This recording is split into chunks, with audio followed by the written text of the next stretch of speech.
tal amigos de Valora Radio? Sean ustedes bienvenidos a esta emisión de su programa Soldados de Dios. Soy su servidor Jaime Velázquez y les agradezco infinitamente contar aquí con su presencia. Gracias, de verdad muchísimas gracias por estar aquí con nosotros acompañándonos en la transmisión de este programa. Les recordamos que estamos transmitiendo por la señal de www.valoraradio.org. También estaremos transmitiendo a través de Facebook en la página oficial de Valora Radio. Y después se hará una retransmisión a través de Facebook también, pero en la página de este programa, de Soldados de Dios, Valora Radio. Si lo pueden encontrar, haremos 2 transmisiones. Gracias, de verdad, muchas gracias por contar aquí con ustedes. Gracias. Les agradezco todos los comentarios del programa anterior. Como recordarán, estamos en una situación especial por causa de esta pandemia, entonces no estamos transmitiendo en vivo, en directo desde los estudios de Valora Radio, sino que estamos haciendo grabaciones de nuestros programas de manera personal. Muchos de nuestros conductores están haciendo transmisiones en vivo, otros están haciendo programas pregrabados, como es mi caso. Gracias por todos los comentarios del programa anterior, créanme que los leí todos y cada uno de ellos, algunos les respondí directamente. Y mientras se dé la transmisión de este programa, yo estaré ahí al pendiente de todos y cada uno de sus comentarios. Gracias por formar parte de este gran esfuerzo que es Soldados de Dios. Y también aprovechar para recordarles que Valora Radio subsiste a través de su caridad, subsiste a través del esfuerzo de todos y cada uno de los conductores y en especial de la señora Lupita Venegas. Y necesitamos de su ayuda. Necesitamos de su ayuda para mantener a Valora Radio al aire, poder estar realizando todos y cada uno de estos programas, poder mantener la señal, los equipos y a todas las personas que trabajan en Valora Radio, haciendo su labor social y también haciendo las labores de transmisión, la labor técnica de la transmisión de todos estos programas. Necesitamos de su ayuda. Por eso es que a partir de estas fechas se ha instaurado a través de Facebook la posibilidad de que nos regalen estrellitas. En cada una de las transmisiones en vivo de este canal podrán encontrar en la parte baja de las pantallas la opción de regalarnos estrellitas. Estas estrellitas equivalen a dinero, básicamente a sus donativos. Ustedes pueden seleccionar la cantidad que nos quieran donar para que Valora Radio reciba fondos necesarios para poder continuar con esta labor. Así es que por favor, regálenos estrellitas para seguir iluminando vidas.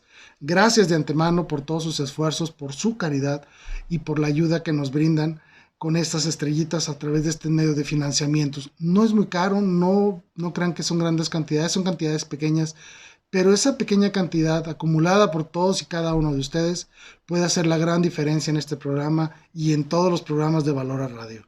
Poder mantener esta estación al aire, poder mantener todos los gastos que esto implica. Gracias de verdad por su caridad y los invito a que nos regalen estrellitas.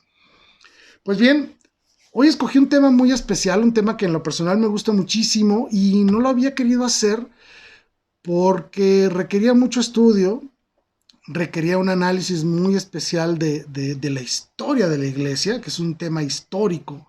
Y quise tomar el tema de hoy de una manera muy amena, muy sencilla. No voy a entrar en grandes detalles por las cuestiones de tiempo, no me lo permiten en este programa, pero es un tema muy bonito de la historia de la iglesia, un tema que también se ha manchado mucho por el desconocimiento de muchas personas y de muchas leyendas que se han ido construyendo a lo largo de la historia de la iglesia.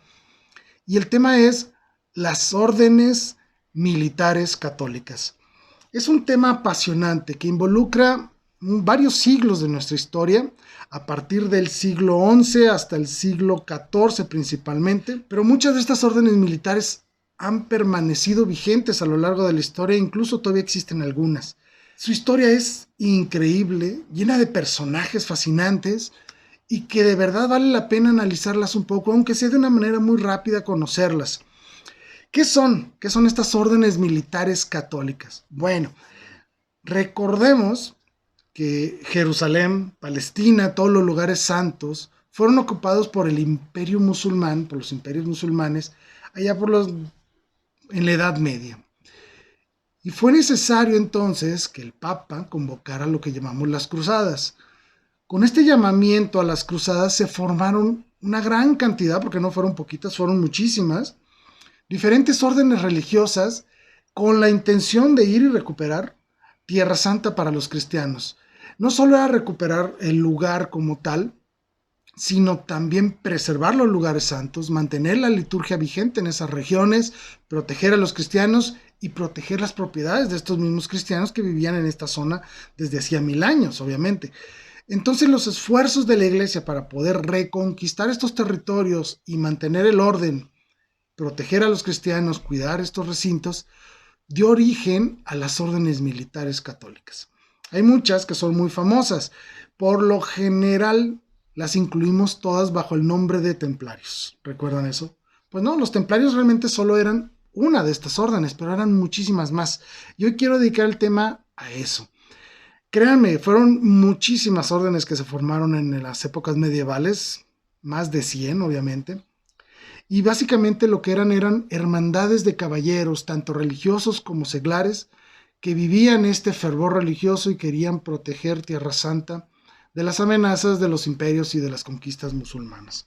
Así nacen en una época que estaba caracterizada por la unión intrínseca, obviamente, entre la religión, entre las guerras, entre los mismos gobiernos feudales que existían. Es decir, todo era un conjunto, no podíamos hablar del Estado por un lado y la religión por otro, no. Realmente todo era una unidad. En este tiempo de la época medieval, todo se concebía bajo la imagen de Dios, lo cual era en muchos sentidos algo maravilloso. Y básicamente esto formaba las estructuras sociales de la época. Por lo tanto, hablar de guerras, hablar de leyes, hablar de gobiernos, de reyes y de todo este tipo de cosas, básicamente se englobaban desde un criterio cristiano en todo el sentido de la palabra. Es en esta realidad histórica en la cual nacen las cruzadas.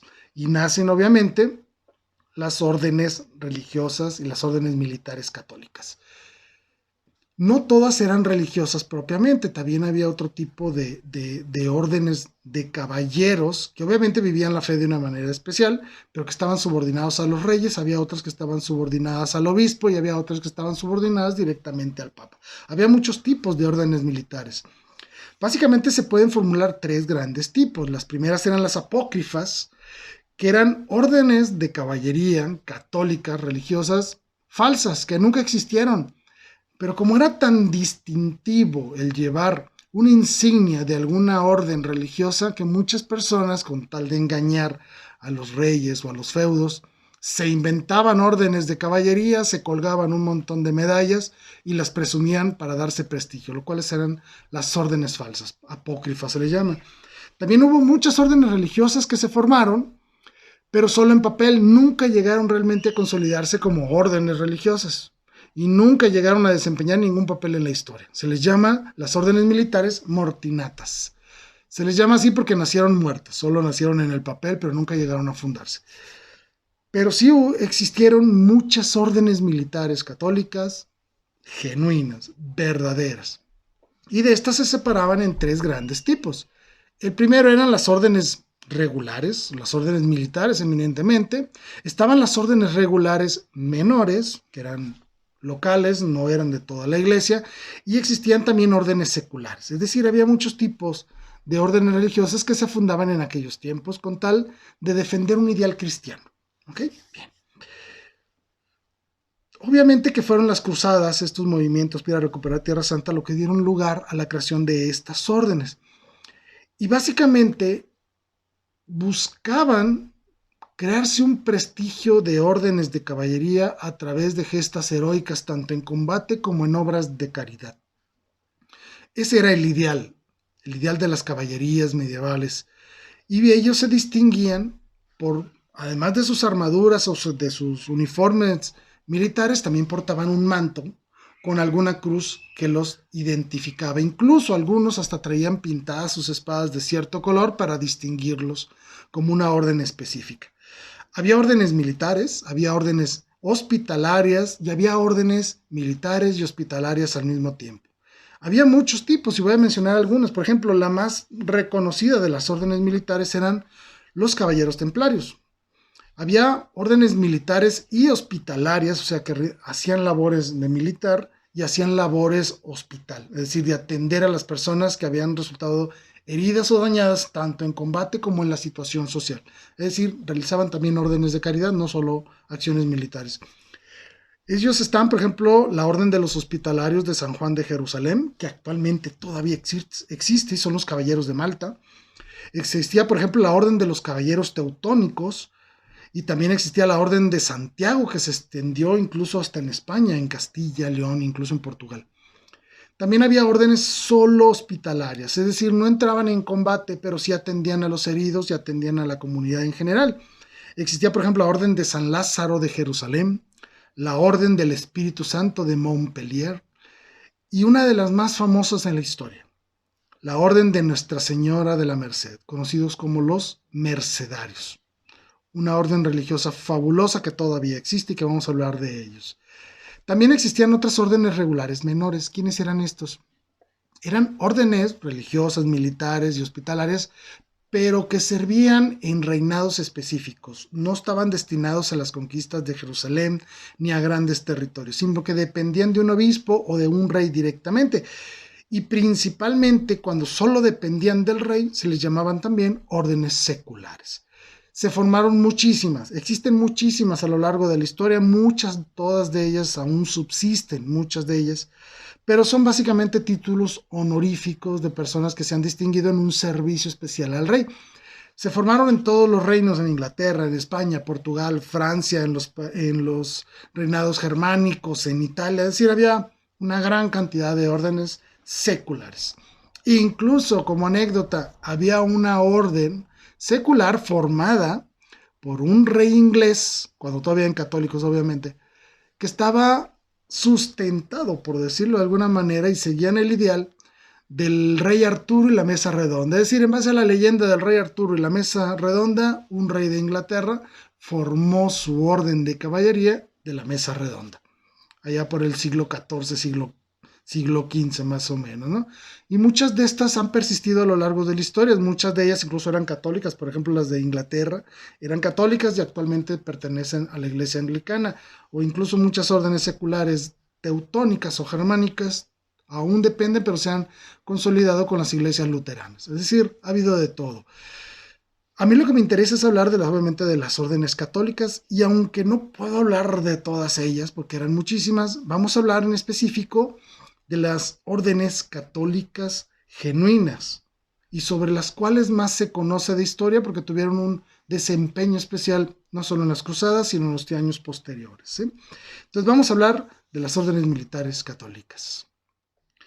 Estas órdenes religiosas se organizaban de esta manera, en tres grandes bloques. Uno era la parte religiosa, otra era la parte militar como tal, y la tercera parte era la económica. Vamos a hablar de este tipo de organización porque han perdurado a través de los años y aún se mantienen en muchas de ellas.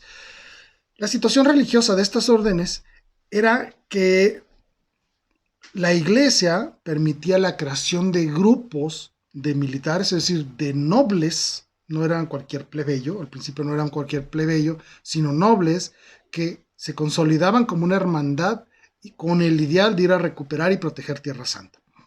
Estas órdenes regulares que le llamaban fueron consideradas por la iglesia como órdenes monásticas. Incluso los monasterios de estos caballeros eran también los cuarteles de la orden como tal, y gozaban de todos los privilegios que gozaban las abadías o los monasterios de aquella época. Eran considerados como monjes y respondían directamente al Papa. Esto es muy importante porque no dependían de un obispo local y no dependían de un rey en específico. Por lo tanto, su labor estaba enfocada únicamente a las necesidades de la iglesia. Por eso es que dependían directamente del Papa y se les considera las órdenes regulares mayores, porque tenían esa vía directa jurisdiccional desde el Papa. Él les daba el permiso de consolidarse, él autorizaba sus reglas monásticas, él los encomendaba a sus debidas misiones y en un momento determinado él era el único capaz de disolver las órdenes. Inclusive todos los que se formaban como grandes maestres, es decir, como los directores de estas órdenes, tenían que ser aprobados por el Papa. Respondían directamente a él. Tenían capillas, tenían religiosos, obviamente, tenían cementerios. Y como muchos de ellos provenían de la nobleza, eran capaces de donar a la orden grandes extensiones de terreno, en los cuales la gente feudal en aquellos tiempos la seguían trabajando, pero en lugar de dar sus recursos o sus pagos de impuestos, por decirlo así, a un rey, se los daban a la orden militar. Es decir, estas grandes órdenes recibían recursos de las actividades feudales que se realizaban en sus territorios. Algunos más, por ejemplo, que vamos a hablar de los templarios, tenían actividades económicas mucho más extensas que solo la renta, por decirlo así, o el usufructo de ciertos terrenos. Tenían ingresos de grandes actividades diferentes que estuvieron realizando a lo largo de su historia, ¿sí? Y todos estos territorios estaban exentos del pago de los diezmos, es decir, no pagaban impuestos al rey, en todo caso daban impuestos o daban una aportación especial directamente a la iglesia, no a los reinados en los cuales estaban establecidos. Estas órdenes mayores no todos seguían las mismas reglas, es decir, unos seguían las reglas agustinas, otros seguían las reglas dominicas, otros seguían diferentes tipos de reglas, es decir, tenían diferentes formas de organizarse internamente. Cada uno de ellos establecían sus propios hábitos, es decir, sus indumentarias, cómo manejaban sus distintivos, sus cruces, eran rojas, eran negras, era una, eran cuatro, eran diferentes. Y cada quien creaba sus propios escudos, sus propias cruces, establecían sus propias fechas, sus propias reglas de abstinencia y de ayuno, es decir, se manejaban como una verdadera orden monástica. Y, importantísimo, es que sí hacían los votos que hacían los monjes, es decir, de obediencia, de pobreza y de castidad, pero además hacían otro voto, que era el voto militar, de obediencia militar, como tal. Eran unas órdenes que además manejaban muchos soldados estructuralmente. Eran grandes, incluían una gran cantidad de regimientos y de estructuras de combate diferentes a lo largo de sus acciones militares. Había dos rangos principales, una era el de los caballeros y por debajo estaba el de los soldados. ¿Qué los distinguía principalmente? Muy sencillo, los caballeros llevaban caballo y los soldados iban a pie. Obviamente, ¿no? Y debemos destacar esto, ¿no? Que la gran fuerza militar que poseían estas órdenes religiosas eran la caballería, precisamente. La gran fuerza de combate era establecida por la caballería. Pero también había rangos en los no combatientes, que estaban divididos en los clérigos, que hoy se podría llamar, como hoy se les conoce, a los capellanes, que eran los sacerdotes y los religiosos que hacían las labores religiosas para toda la orden, y también estaban los casaliers o los administradores, las personas que no combatían pero que tampoco eran religiosos, se encargaban de toda la operación interna de la orden en cuestiones administrativas. Este era un trabajal endemoniado porque no es fácil llevar miles de soldados desde Europa hasta Tierra Santa. ¿Por qué? Porque todas estas personas tienen que tomar agua, tienen que comer, tienen que dar abastecimiento a sus animales, todo el manejo del equipo, etcétera, etcétera. Era una labor titánica la que tenían que hacer estas personas, por eso es que ocupaban un lugar especial, los administradores de las órdenes religiosas. Adicionalmente a esto, existía la organización militar como tal, porque estas personas sí entraban en combate directo, es decir, estos sí traían sus espadas, morían y mataban como cualquier otro soldado, ¿sí? Y la organización militar dependía mucho no solo de la cantidad de soldados que integraban una orden en específico, sino también de los mismos requerimientos que se daban en las situaciones de batalla. ¿Qué significa esto? Según cómo se presentaba el enemigo, ellos podían establecer sus propias estrategias militares, cómo atacar, dividían o no dividían en flanco las caballerías o los soldados, quién entraba primero, los arqueros o los lanzas, o entraban directamente con infantería, con soldados. Es decir, todas estas estrategias que se tenían que realizar para entrar en combate, toda esta organización militar se realizaba según las circunstancias propias tanto del terreno como del oponente. Y también consideraban, obviamente, sus propias fuerzas y recursos y así se organizaban para emprender una batalla. Es decir, no había grandes planes generales, sino que cada batalla se tenía que analizar en lo individual para poder afrontar la batalla, tratar de salir victorioso de ella y enfrentar el siguiente reto con un nuevo análisis de los propios recursos que habían permanecido vigentes después de una batalla, ¿sí? Por lo tanto, toda la integración militar venía dada por la experiencia de los reyes en Europa, básicamente, que habían estado en guerra entre ellos durante toda su existencia, Y estos caballeros, estos nobles y estos soldados que habían combatido en muchas guerras locales en Europa, traían todas esas estrategias militares a ponerlas al servicio de las órdenes religiosas. Por eso es que las estrategias se manejaban de manera independiente. Y un comentario que me llamó mucho la atención, estaba leyendo uno de los historiadores cuando estaban hablando de las órdenes militares católicas, y él decía algo muy importante. Como eran monjes y también eran soldados, el sentido de lealtad que tenían entre ellos era doblemente fuerte. Ya no solo estaban unidos por una lealtad militar, sino también por una lealtad religiosa bajo un juramento religioso. Por lo tanto, la adhesión que existía entre estos soldados era enorme. Había un verdadero sentido de solidaridad y de unión entre ellos que nunca en la historia se ha vuelto a ver. ¿Qué quiero decir con esto? La verdadera integridad y lealtad de estos soldados a sus órdenes religiosas era enorme, verdaderamente digna de ejemplo y envidiable por cualquier orden militar que pueda existir en la actualidad de cualquier país.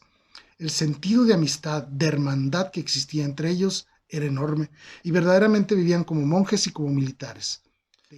En el aspecto económico, estas órdenes venían dadas, como se había comentado, por una gran cantidad de territorios donados por las mismas noblezas, inclusive muchos reyes, y recuerden que en aquel tiempo también la iglesia poseía propiedades, terrenos, tenía los estados pontificios, donaba muchos de estos territorios también a estas órdenes militares bajo la autorización papal, de tal manera que estas órdenes tenían vastas extensiones de terreno. Por ejemplo, para el siglo XIII, los templarios tenían 9,000 fincas, es decir, 9,000 ranchos, 9,000, ¿qué serán? Pues, terrenos dedicados a la labor económica. Obviamente que también a la labor monástica, pero muchos de estos territorios eran dados como feudos, donde las personas, las familias, trabajaban la tierra, obtenían beneficios y pagaban un impuesto al feudal a cambio también de su protección. Las órdenes religiosas también seguían este ideal. Muchas personas podían vivir en estos territorios y los hacían producir a través de la agricultura y la ganadería y concedían obviamente al dueño de estos territorios, que eran las órdenes, les cedían también un pago especial como renta, llamémosle, de estos terrenos que ellos utilizaban para subsistir. Por lo tanto, llegaban a tener muy buenas cantidades de dinero proveniente de la actividad económica de toda Europa. Y no solo de Europa, sino también de los territorios que iban conquistando, se iban creando estos pequeños grupos o estos pequeños territorios en los cuales estaban bajo el dominio de alguna orden específica y se elaboraba ahí y se obtenían beneficios. Además de eso, surge algo muy interesante en esto. Se establecen los primeros sistemas centralizados de administración. ¿Qué significa esto?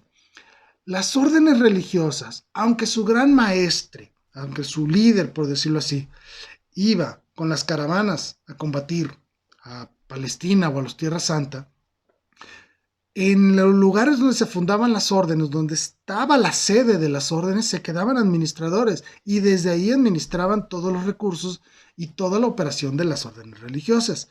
Por lo tanto, se crean los sistemas centralizados de administración, algo muy común actualmente. Vaya, todas las empresas transnacionales manejan sistemas similares. Por ejemplo, supermercados, electrónicas, etcétera. Siguen más o menos este ideal. Hay una sede y desde ahí se toman las decisiones más fuertes y dependiendo de los espacios donde estaban colocados otros pequeños feudos o donde se encontraran ejércitos de cada una de las órdenes, se manejaban de manera local, pero tenían que reportar directamente a la administración central y de ahí se tomaban decisiones para la generalidad de la orden, aunque estuvieran en diferentes lugares. Cada uno de estos territorios obviamente era autónomo y pertenecían a cada orden en particular. Y entonces se genera otra cosa muy importante que obligaba básicamente esta situación centralizada de administración y fue la necesidad de llevar registros numéricos, obviamente, registros administrativos de todas las operaciones que se realizaban. Desde quién pagaba impuestos, en qué se utilizaban los impuestos, cómo se utilizaban los recursos, a dónde se mandaba cierto dinero. Es decir, toda esta operación requirió un gran avance, no solo administrativo, sino también contable. Yo como contador, por ejemplo, me fascinaba esta historia porque es aquí donde encuentro la necesidad de lo que fue la contabilidad. Surge, por ejemplo, un monje allá por el siglo XIV, siglo XV, llamado Luca Pacioli. Este señor inventa lo que le llamamos la partida doble, que es el fundamento de todos los sistemas contables vigentes en la actualidad en todas las empresas del mundo. La contabilidad misma surge de la necesidad de controlar no solo las ganancias, sino los gastos, las utilidades, los recursos que se estaban generando, cómo invertirlos, a dónde mandarlos, cómo hacer que produjeran más para mantener a flote la orden y poder sustentar sus grandes ejércitos. De ahí surge la contabilidad. Y surge otra cosa que ha sido trascendental en la vida económica de todo el mundo. Surgen los bancos. Cómo existían, sistemas centralizados de administración y existía algo llamado contabilidad, registros contables ya como tal deben de ser, surgen los bancos. ¿Por qué? Porque de esta manera podían ya organizar el dinero. Y por ejemplo, si una persona viajaba a Tierra Santa, no necesitaba llevar cofres llenos de oro, no, los depositaba en una abadía, por ejemplo, de los templarios, depositaba 100 monedas de oro, le daban un documento que certificaba que esta persona había acumulado 100 monedas de oro y lo había depositado en una abadía específica. Con ese documento podía ir a Jerusalén y cambiar sus 100 monedas de oro en otra abadía de la misma orden. Lo que hoy conocemos como cheques de viajero, básicamente. O una tarjeta de débito. Yo deposité en un lado, pero lo puedo cobrar en otro. ¿Sí? Surgen los bancos. Ante esto, y aquí surge la sentencia de muerte de muchas de estas órdenes, es la gran cantidad de recursos que llegaron a tener. Como las órdenes religiosas tenían en sus abadías centrales una gran cantidad de dinero depositado por muchas personas, sean o no sean militares, personas simplemente que viajaban de un lugar a otro, o si yo quiero pagarle una compra adelantada a alguien que vivía en Jerusalén, yo simplemente le depositaba aquí en una abadía, en algún país europeo, mandaba por correo el documento y en Jerusalén lo podía cobrar la otra persona.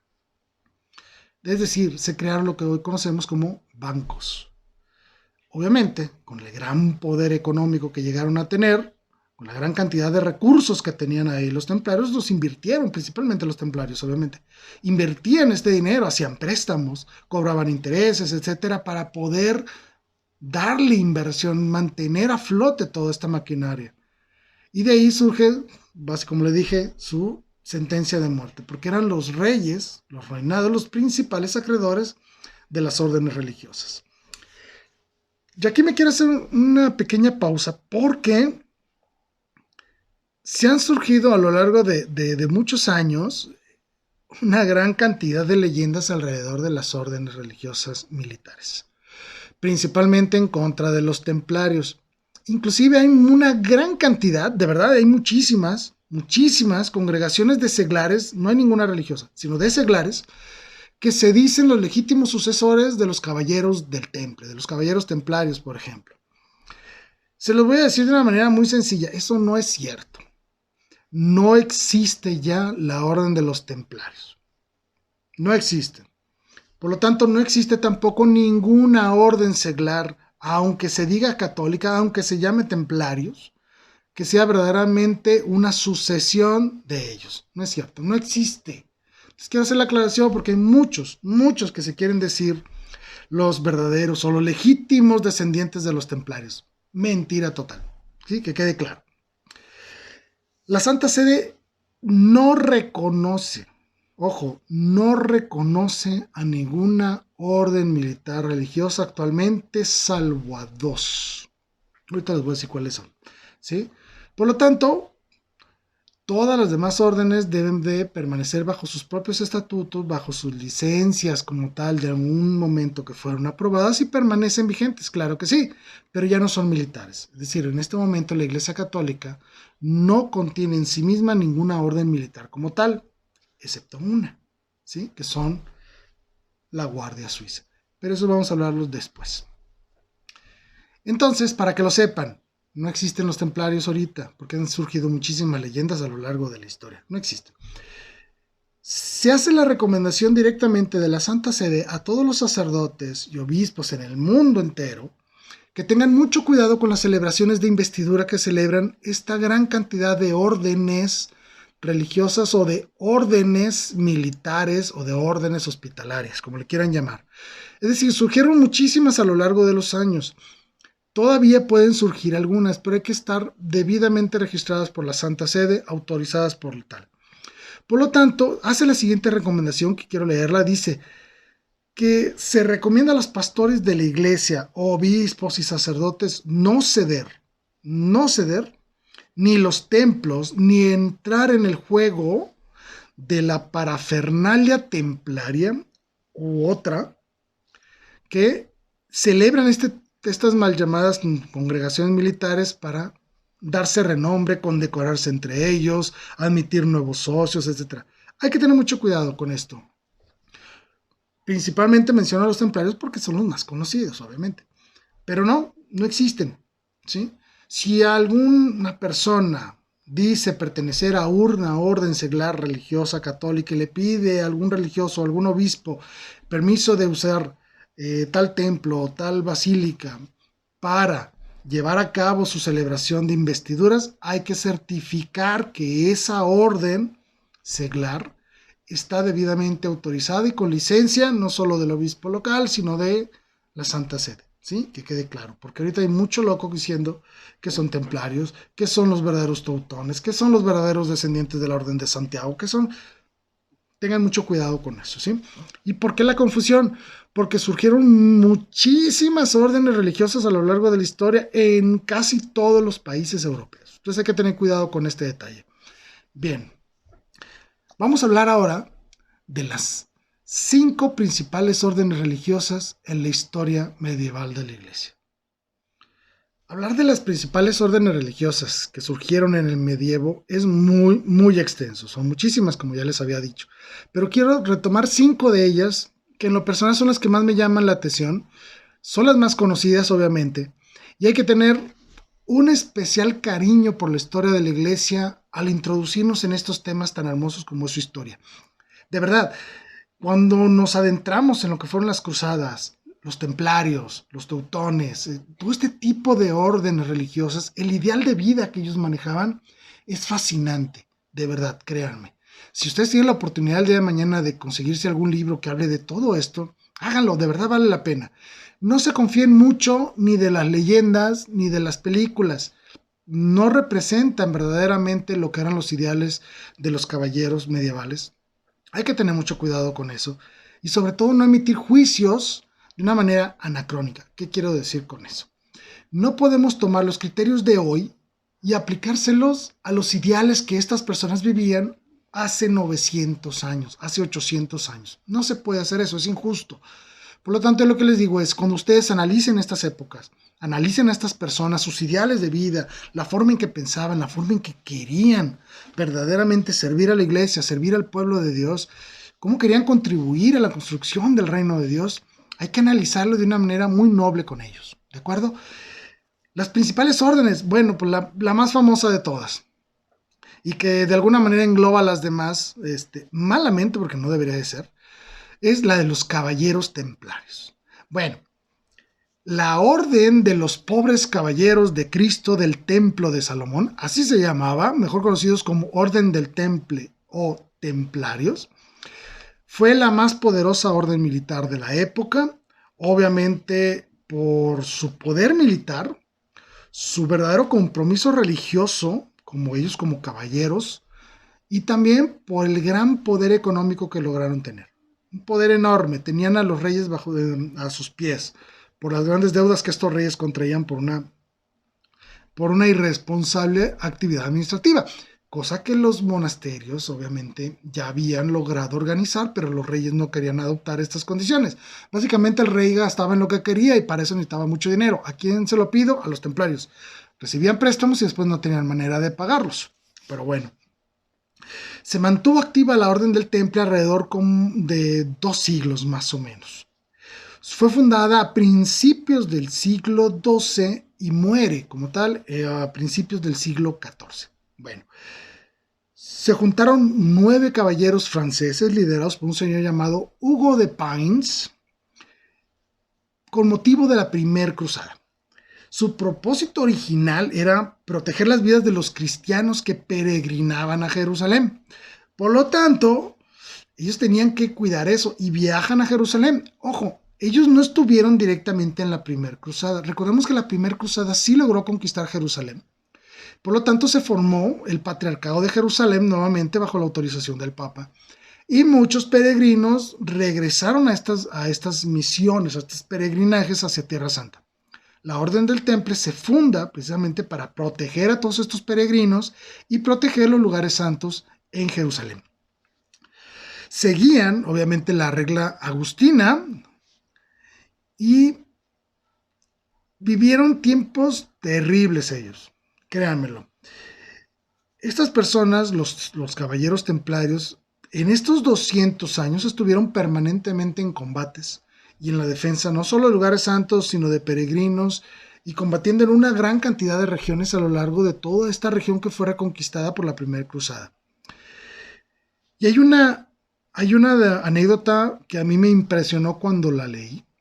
De verdad dije, no es posible que alguien tenga una entereza tan grande. La última ciudad cristiana en caer en poder de los musulmanes fue la ciudad de Acre, el puerto de Acre, allá por el año 1292. Fue cuando terminó toda la época dorada de las cruzadas, por decirlo así. El último bastión cristiano era Acre, el puerto. Esta ciudad estaba, obviamente, al ser un puerto, estaba en una pequeña península y estaba doblemente amurallada. Era una ciudad impenetrable casi. El problema de esta ciudad es que era fácilmente sitiable, por lo menos de la parte terrenal donde estaban las murallas, ¿sí? Y ahí estaban los últimos cristianos que quedaban en aquellas regiones de Palestina a finales del siglo XIII. Los musulmanes quieren conquistarlo, obviamente por ser una península, el embiste de las fuerzas musulmanes se simplifica a un corredor de varios kilómetros, obviamente, pero no era tan extenso. Podían llegar solo por un lado y es donde estaban las dobles murallas. Y estas murallas estaban defendidas por torretas, donde estaban los soldados con ballestas, con arcos, con lanzas, donde lanzaban aceites calientes, lanzaban fuego, piedras, es decir, esas torres eran donde más o menos podían defender lo largo de los corredores que se formaban a través de las murallas, ¿sí? Ahí estaban los templarios y estaban comandados en aquel tiempo por el gran maestre llamado Guillermo a ver si lo pronuncio bien, de Bouillot. Él estaba liderando la defensa cerca de la muralla en el sector de la Torre Maldita. Así se llamaba la Torre Maldita, porque de ahí nadie sobrevivía porque recibía de lleno el embiste de todos los musulmanes. Él estaba ahí defendiendo esa sección, combatiendo en esa sección. Sus soldados de repente lo ven a Guillermo, que se detiene en medio de la batalla, lanza su espada y se retira de la batalla tranquilamente, como si estuviera huyendo básicamente. Suelta la espada y se retira. Sus soldados le reclaman, ¡Ey, no huyas! Y él les grita, no estoy huyendo, yo ya estoy muerto. Aquí está la flecha. Y levanta el brazo y una flecha lo había atravesado por un costado, perforándole el pulmón. Él ya sabía que era una herida de muerte, no había manera de curarlo, ¿sí? Sabía que en unos momentos moriría asfixiado, porque no podría respirar. Esta es una anécdota que me impactó por dos motivos. El primero, por la entereza de esta persona, no solo de defender militarmente el lugar que estaba ocupando, la Torre Maldita, ahí en Acre, sino que al ver que estaba herido de muerte, se retira a lo privado a esperar la muerte en oración. Esa era la actitud de un verdadero cristiano. Sus soldados, al ver la herida mortal que tenía, una flecha aquí abajo del brazo, lo toman, lo llevan y muere. Al poco tiempo muere, obviamente, en una pequeña casa en el barrio de San Antonio, ahí en la ciudad de Acre, donde también estaba herido Mateo de Clermont, que era un mariscal de los hospitalarios. Es decir, dos cruzados murieron juntos, dos órdenes diferentes, defendiendo la misma ciudad en el mismo momento. Son anécdotas que quedan para la historia. Pero sí quiero resaltar que este tipo de actitudes son muy necesarias hoy en día. Para el siglo XIV, entrando el siglo XIV, el rey Felipe IV de Francia, muy endeudado con los templarios, fuertemente endeudado con ellos, no veía la manera de poderles pagar. Entonces, a través de engaños, a través de conspiraciones, convence al Papa Clemente V de que los templarios, que la Orden del Temple, ha cometido herejía y blasfemia. Por lo tanto, era necesario disolver la orden. El Papa Clemente es engañado. Las confesiones que realizaron los integrantes de la Orden del Temple fueron falsas. Sus confesiones fueron torturados para que confesaran herejías y un montón de tonterías. Pero en el gran momento en el que su gran maestre, Jacques de Molay, estaba a punto de ser enjuiciado y de ser quemado en la hoguera, levanta la voz y dice: todas las confesiones son falsas, nos las sacaron con tortura. Somos inocentes de lo que se nos acusa, y fueron quemados vivos en la hoguera en 1307. Para el año 1312, el Papa Clemente V disuelve la Orden del Temple, y desde entonces no ha existido la Orden del Temple. Los documentos históricos de la Orden del Temple fueron encontrados hace apenas unos años. Realmente estaban perdidos, mal archivados en el Archivo Vaticano. Ya se encontraron todas las actas procesales de todos estos eventos, y ha quedado atestiguado cómo el Papa Clemente V fue engañado y él no creía en la herejía de la Orden del Temple. Él confiaba plenamente en su fidelidad. Esto ya ha quedado comprobado. La historia se encargará poco a poco de restituirles a los templarios este lugar de honor que merecen en la historia de la Iglesia.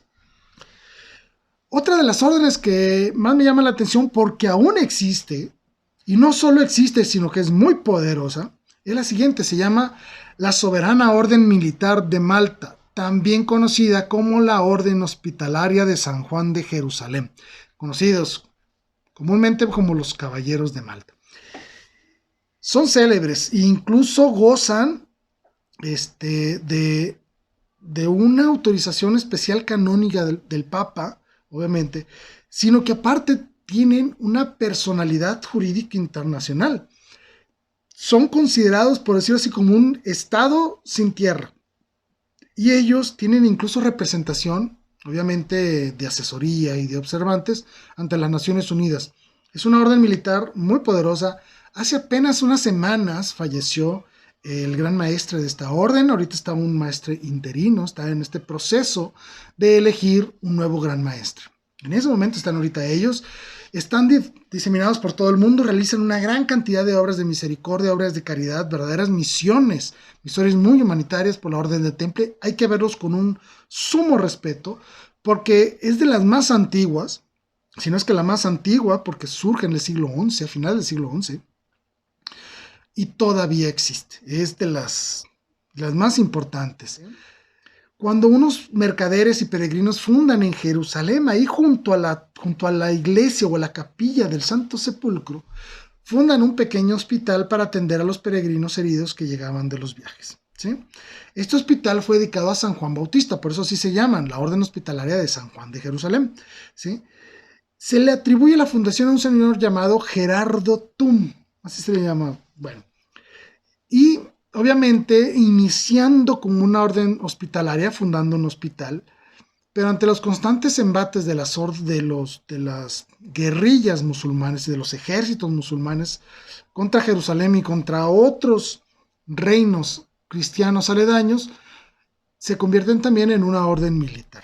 Son, obviamente, como les digo, es una de las instituciones más importantes que existen actualmente. Todavía existe, tienen reconocimiento canónico, pueden buscarlos, incluso tienen página, incluso en muchos países. En México está la Orden de Malta también, pueden buscarlos, y les voy a poner aquí, ahorita les voy a poner la dirección de su página web, la página oficial, para que puedan conocerlos y visitarlos. Se viene toda su historia, vienen todos sus documentos, todo lo que hacen, porque es impresionante la cantidad de cosas que hacen.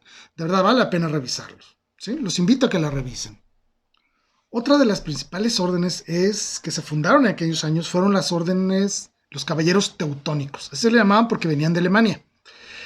Su nombre es la Orden de los Caballeros Teutónicos del Hospital de Santa María de Jerusalén. Ese es su nombre oficial. Y fue fundado a finales del siglo XII, durante la Tercera Cruzada y durante el asedio a una fortaleza en San Juan de Acre. Es decir, este fuerte que les mencioné hace rato, muchas veces fue asediado. Bueno, fue una organización hospitalaria en un inicio, pero como les decía, dependiendo de la situación social en ese momento en los lugares de Palestina donde estaban los reinados cristianos, o eran hospitalarios o eran militares y a veces eran de las dos. Entonces también se les considera una orden militar.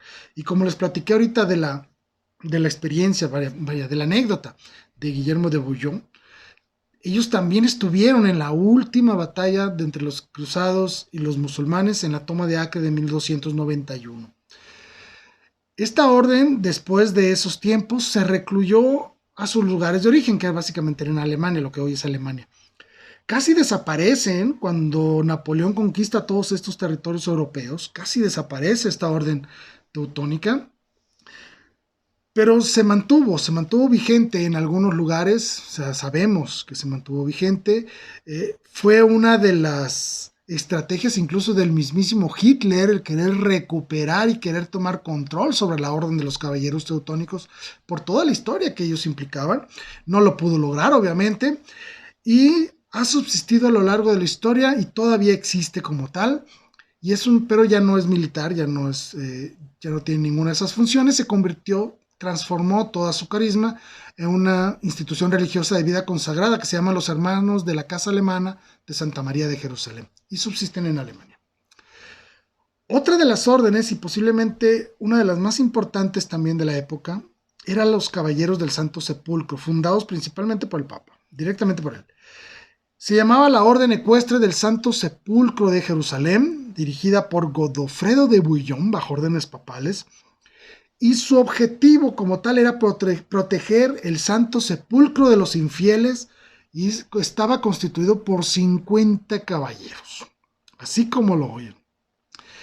Tuvieron muchas gestas heroicas a lo largo de su historia. En uno de los más famosos de ellos es de que esta orden luchó valerosamente junto al rey cristiano Balduino I de Jerusalén en 1123, cuando se enfrentó a Saladino.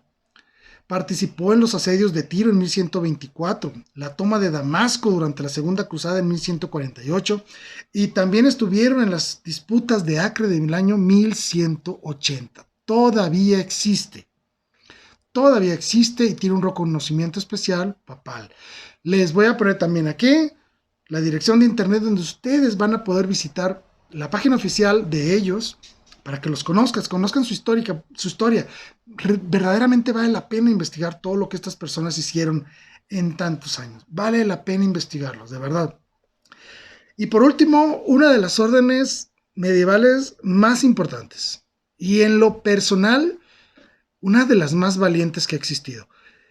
Y no estoy hablando de acciones militares y de valentía en ese sentido, sino de otro tipo de valentía. Y son los llamados mercedarios. Se llama la Orden Real y Militar de Nuestra Señora de la Merced y Redención de los Cautivos, más conocida como la Orden de la Merced. Esta es la única orden religiosa medieval con estas características especiales de hospitalario o militar, mandada, por decirlo así, encomendada por mandato divino directo. ¿Qué quiero decir? En 1218, Nuestra Señora Madre, María Santísima, se le presentó a 3 personas, una de ellas a San Pedro Nolasco. Se les presentó de manera separada a cada uno de ellos y les dijo: quiero que funden una orden para rescatar a los cautivos, para rescatar a mis hijos cautivos en el Islam. Así. Estas 3 personas se reúnen en la catedral y 10 días después fundan la Orden Real y Militar de Nuestra Señora de la Merced y Redención de los Cautivos. Para el año 1779, es decir, un poquito más de 500 años después, habían rescatado del cautiverio o de la esclavitud en el Islam a más de 60,000 cristianos. Es una cantidad impresionante de personas. Estos mercenarios se comprometían con un cuarto voto especial, es decir, pobreza, obediencia y castidad, pero aparte, es decir, el voto de liberar a los más débiles de la fe, aunque eso implicara poner en riesgo su propia vida. Lo podemos ver, por ejemplo, con Santo San Ramón, que por rescatar a un cautivo fue ahorcado porque no llegó el rescate a tiempo. Lo ahorcaron, pero no murió, pero quedó con el cuello chueco. ¿Sí? Es decir, hubo una gran cantidad de santos reconocidos por la iglesia de esta orden que se encargaban de liberar a los cautivos de las manos del Islam. Actualmente ya no rescatan personas del Islam, obviamente, pero sí rescatan personas en situaciones sociales que son opresoras y degradantes de la persona humana. Estas son las principales órdenes religiosas que subsistieron. Es maravillosa su historia, vale la pena, de verdad vale la pena involucrarnos un poquito en la historia de la iglesia y conocerla. Porque si nos ponemos a analizar ese contexto histórico, es decir, vamos a pensarlo así, el Islam conquistando territorios cristianos, prohibiendo el cristianismo, persiguiendo a los cristianos, pues no suena tan medieval si nos ponemos a pensar. Pareciera que estamos hablando de las situaciones que hoy en día se están viviendo. Es decir, si yo reviso la situación social de aquella época, me voy a dar cuenta que hay una gran cantidad de similitudes con la época actual. Y eso es terrible. Es una situación terrible la que estamos viviendo en el cristianismo y que vale la pena poner una especial atención. Podemos pensar en China, por ejemplo, donde están destruyendo iglesias. Podemos pensar en Sudamérica, donde incluso, por ejemplo, en Chile han quemado varias iglesias. Donde en Argentina son fuertemente vandalizados muchos templos. Aquí en México ni se diga. Cada vez que hay una marcha, no voy a decir de quiénes, ¿sí? De ciertos grupos de mujeres, tienen que proteger las catedrales. Incluso los mismos fieles tienen que hacer cordones humanos para evitar que estas personas vandalicen nuestros templos. La situación que estamos viviendo hoy en día es muy parecida a mucho del contexto que vivían los cristianos con la llegada del Islam a los territorios cristianos antiguos. Hay un fuerte desprecio a nuestras doctrinas, un desprecio a la doctrina. No simplemente que no me interesa conocer el cristianismo, no. Hay un desprecio directo y concentrado en contra de las doctrinas católicas que hablan de la dignidad humana, por ejemplo, de la necesidad de recuperar los valores morales, la decencia, el pudor, etcétera, etcétera. Donde hablamos de fidelidad y todo el mundo se ríe de nosotros. Hay un verdadero desprecio a nuestras doctrinas, un verdadero ataque a las personas, a lo que decimos, a nuestros templos, a nuestras cosas sagradas, a todo. Hay un verdadero desprecio y un ataque directo. En muchos lugares del mundo, muchos cristianos están siendo asesinados en este momento. Estamos viviendo una de las peores persecuciones de la historia, si no es que de la peor. Se puede decir que más cristianos mueren hoy en día que lo que morían en las persecuciones bajo el Imperio Romano. Te dejo la pregunta abierta. ¿No será necesario que estos ideales sean materializados en la formulación de nuevas órdenes laicales o religiosas que se dediquen verdaderamente a la propagación de la fe, a la defensa de la fe, a la defensa de los cristianos, a la defensa de nuestros templos y a la defensa de nuestras cosas sagradas? Dejo la pregunta en el aire. Son ustedes la mejor opinión. Con esto termino el tema, no me queda otra más que agradecerles infinitamente, de verdad, gracias por estar aquí acompañándome. Dejen sus comentarios, háganse presente con sus comentarios, yo voy a estarlos leyendo ahí atentamente. Y no me queda más que encomendarme a sus oraciones, les prometo que cuentan con las mías. Y pensemos, dejen la respuesta a esta pregunta que les dejo abierta. ¿Será necesario recuperar el ideal de los caballeros medievales y aplicarlos a nuestro contexto actual? Dejo la pregunta abierta, respóndanla en los comentarios, ya sea a través del canal de Valora, a través de la página de Soldados de Dios, a través del canal de YouTube, donde ustedes gusten. Estaré al pendiente de todos sus comentarios. Gracias y hasta luego.